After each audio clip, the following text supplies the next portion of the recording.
Bonjour à tous. Alors qu'est-ce qu'on fait un jour pluvieux alors que la saison a démarré? Chez nous on fait des feuilles de cire gaufrées avec de la cire d'opercule et un gaufrier très maison, vous allez voir. Ici on a de la cire d'opercule donc qui est en train de chauffer, feu doux. Hein, voilà, cette couleur-là, la cire d'opercule, elle est bien jaune, bien propre. Et puis on voit ici le gaufrier maison que mon mari est en train donc de manier. Tu dis bonjour Kevin. Bonjour. Pour refroidir un peu plus vite, Voilà, avec échangeur thermique à base d'eau et injection particulièrement technique. Injection technique. Bon allez, on va voir tout ça, on va voir comment on fait, on va voir les étapes. C'est parti.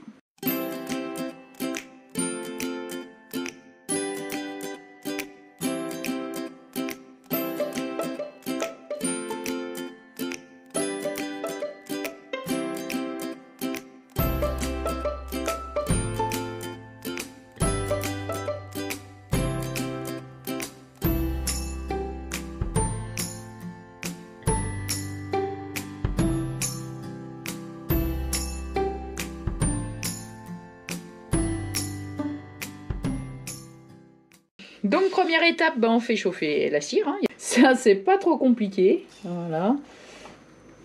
Il faut pas qu'elle boue, c'est tout. Il faut pas la surchauffer la cire. Voilà. Et puis donc on a un gaufrier maison. Est-ce que tu peux expliquer en quelques mots comment tu as construit le gaufrier? Parce que c'est surtout toi qui l'as construit, Kevin. Et on a pris une matrice plastique. On a fabriqué un moule, un cadrage en bois, un coffrage en bois, et on a coulé du silicone bicomposant et coulé donc la pâte, appliqué la pâte, la matrice, puis coulé de nouveau le silicone par-dessus. On a terminé le coffrage avec un dernier morceau de bois. Hop, et quand ça, voilà, et on a laissé refroidir ça. Quand on a rouvert, on a retrouvé donc le silicone qu'on a pu donc démouler. Et on s'est retrouvé donc avec ça. J'ai dû par contre le rattacher ici parce que le concept de le mettre sur la plaque du dessus et appuyer avec la plaque du dessus, on a eu quelques problèmes pour cette plaque. Tout simplement parce qu'on n'a pas réussi à attacher proprement le silicone à la plaque de bois que j'avais. Sûrement qu'une plaque de bois plus poreuse ça aurait été plus facile, mais voilà. Donc là elle est attachée ici et donc on coulera la cire, on va maintenant couler la cire à l'intérieur pour l'utiliser.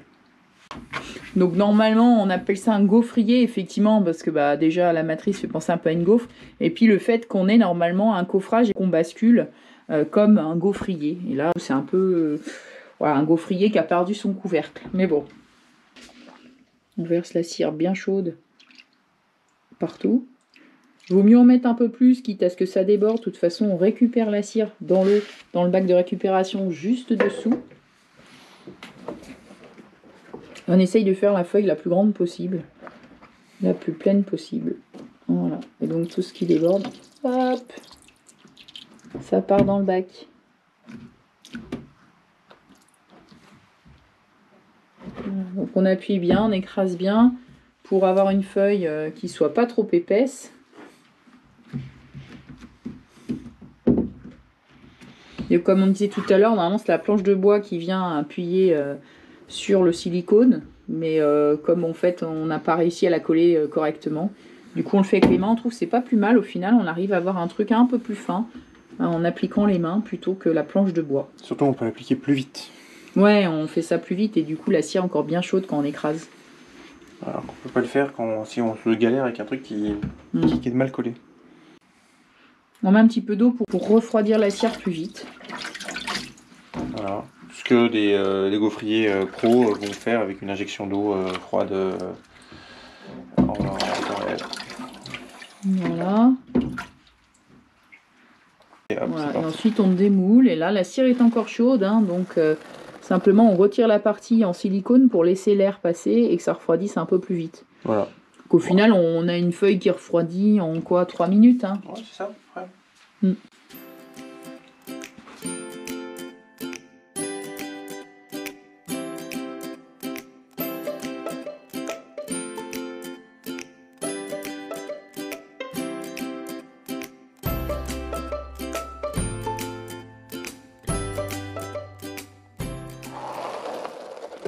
C'est joli.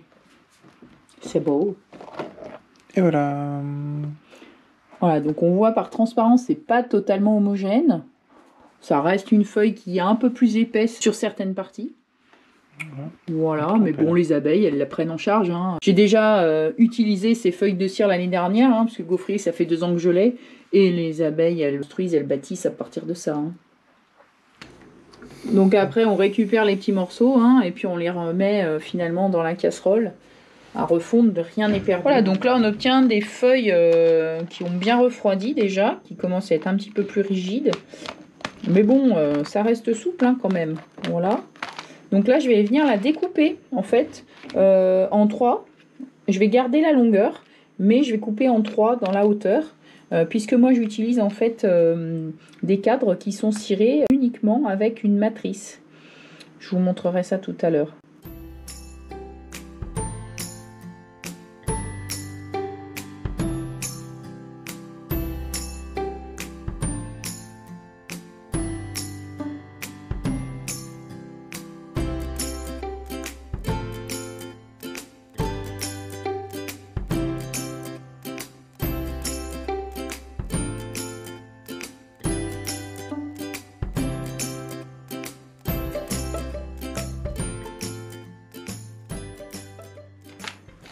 Voilà, et ça repart en fait à la fonte.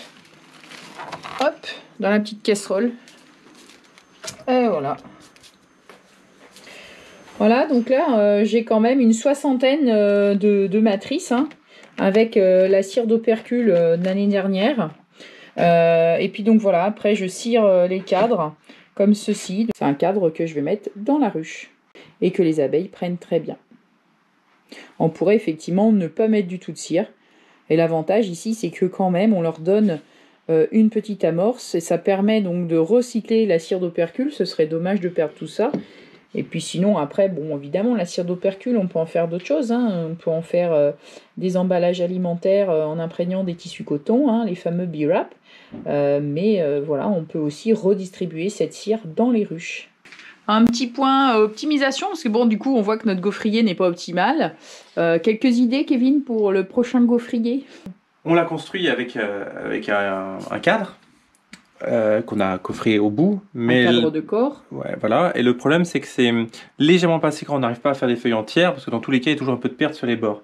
Donc pour réussir à faire un entier, il faudrait agrandir un petit peu de chaque côté pour faire quelque chose de légèrement plus large dans le coffrage.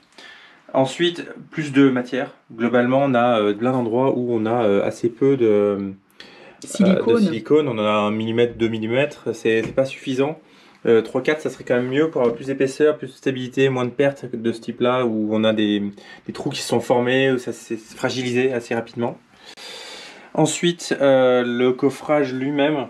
La planche de bois qu'on a utilisée, c'est du bois de récup lisse. Et à cause de ça, le silicone n'a pas tenu dessus, quelle que soit la colle qu'on ait pu y mettre.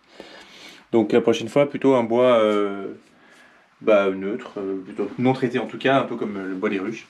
Dernier point, la partie qui permettrait de fermer rapidement après avoir mis la cire liquide le coffrage, je mettrai très certainement une charnière. Ici, je l'ai fait avec des vis directement dans le silicone parce que on n'a pas pu mettre la plaque. Mais les charnières risquent d'être assez complexes à calculer pour tomber pile bon et à la bonne hauteur. Mais bon, voilà, on va sûrement faire ça dans la prochaine. Donc de l'optimisation en perspective. Un peu de boulot. Un peu de boulot comme d'hab. La prochaine version. C'est ça qui est passionnant. On est des psychopathes. Donc, merci d'avoir suivi cette petite vidéo. Merci à Kevin d'avoir donné un petit coup de main pour cette journée pluvieuse. Et je vous dis à bientôt pour une prochaine vidéo. À bientôt. Salut.